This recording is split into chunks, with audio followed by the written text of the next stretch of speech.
రైతులు పండించిన పంటలకు కేంద్ర ప్రభుత్వం ప్రకటించిన ధరలు రైతులకు మరింత నష్టం జరిగే విధంగా ఉన్నాయని, వాటిని సవరించి రైతుకు గిట్టుబాటు కలిగే విధంగా ధరలు నిర్ణయించాలని వామపక్ష పార్టీల అనుబంధ సంఘాలైన రైతు సంఘం, ఏఐకేఎస్ రైతు కూలీ సంఘం, బహుజన రైతు కూలీ సంఘం, తెలంగాణ రాష్ట్ర రైతు సంఘం నాయకులు తెలిపారు. వాటిని సవరించి రైతుకు గిట్టుబాటు కలిగే విధంగా ధరలు నిర్ణయించాలని నాయకులు డిమాండ్ చేశారు.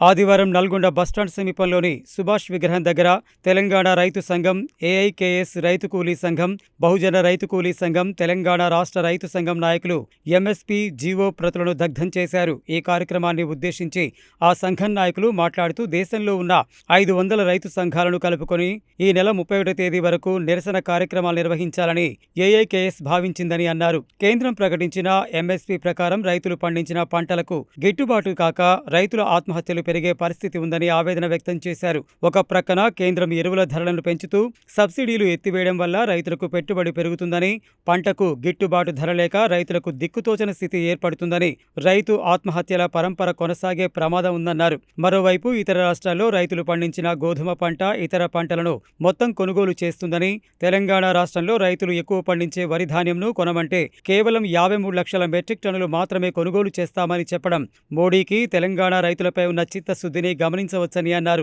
80 లక్షల మెట్రిక్ టన్నుల వరి ధాన్యంను ప్రైవేటు వ్యక్తులకు అమ్ముకోమని బహిరంగంగానే చెబుతున్నారని, దీనిపై కాంగ్రెస్ ప్రభుత్వం స్పందించాలన్నారు. కేంద్రం వెంటనే ఎంఎస్పీ ధరను సవరించాలని డిమాండ్ చేశారు. ఈ కార్యక్రమంలో ఏఐకేఎస్ తెలంగాణ రైతు సంఘం జిల్లా అధ్యక్ష కార్యదర్శులు ముదిరెడ్డి సుధాకర్ రెడ్డి, వీరేపల్లి వెంకటేశ్వర్లు, రైతు మహిళా కన్వీనర్ కందాల ప్రమీల, తెలంగాణ రాష్ట్ర రైతు సంఘం జిల్లా కార్యదర్శి రామచంద్రు, కార్యనిర్వాహక అధ్యక్షుడు పండు వెంకటేశ్వర్లు, కోశాధికారి దుర్గయ్య, రైతు కూలీ సంఘం జిల్లా అధ్యక్షులు జక్కల నరసింహ, కార్యదర్శి లింగారెడ్డి, ఏఐకేఎఫ్ రాష్ట్ర అధ్యక్షులు మట్టయ్య, నాయకులు మోహన్, మారయ్య, కనకయ్య, నలపరాజు సైదులు, దొంగల వెంకన్న, సాగర్ల మల్లేష్ తదితరులు పాల్గొన్నారు.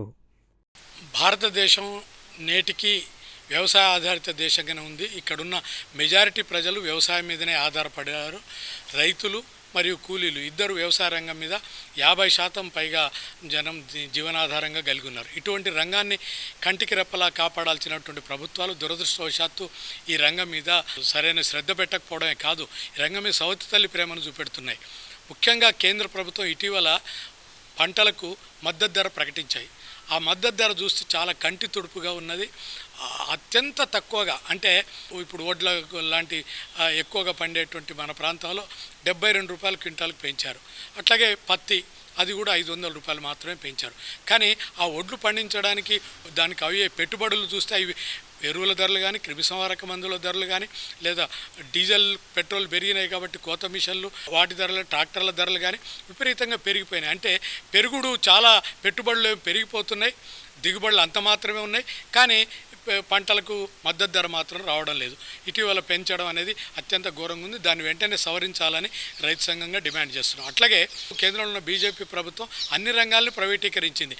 ఇక ప్రైవేటీకరించకుండా మిగిలిన రంగం, ముఖ్యంగా కార్పొరేట్ శక్తులు కన్నుబెట్టి చూస్తున్నటువంటి రంగం వ్యవసాయమే.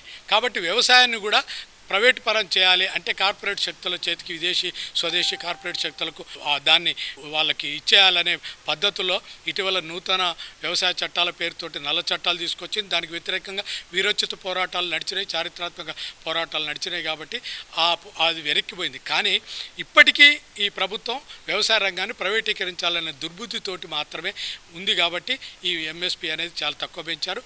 ఇది స్వామినాథన్ కమిషన్ సిఫార్సులకు అనుగుణంగా లేదు, ఇది రైతులు బాగుపడడానికి వీలుగా లేదు. కేవలం వ్యవసాయ రంగం బాగానే ఉంది, కానీ వ్యవసాయం చేసే రైతుల పరిస్థితి అత్యంత ఘోరంగా, దుర్భరంగా ఉంది. కాబట్టి అప్పుల పాలవుతున్నారు, ఇంకా ఆత్మహత్యలు కొనసాగుతున్నాయి. కాబట్టి ఈ పరిస్థితి నుంచి అధిగమించాలంటే కేంద్రం తన విధానాలు మార్చుకోవాలి. కేవలం మద్దతు ధర మాత్రమే కాదు, గిట్టుబాటు ధరని సాధించుకునే వరకు రైతాంగం అంతా ఈ ఎస్కేఎం సాగించే పోరాటాల్లో పాలు పంచుకోవాలని ఈ సందర్భంగా కోరుతున్నాం.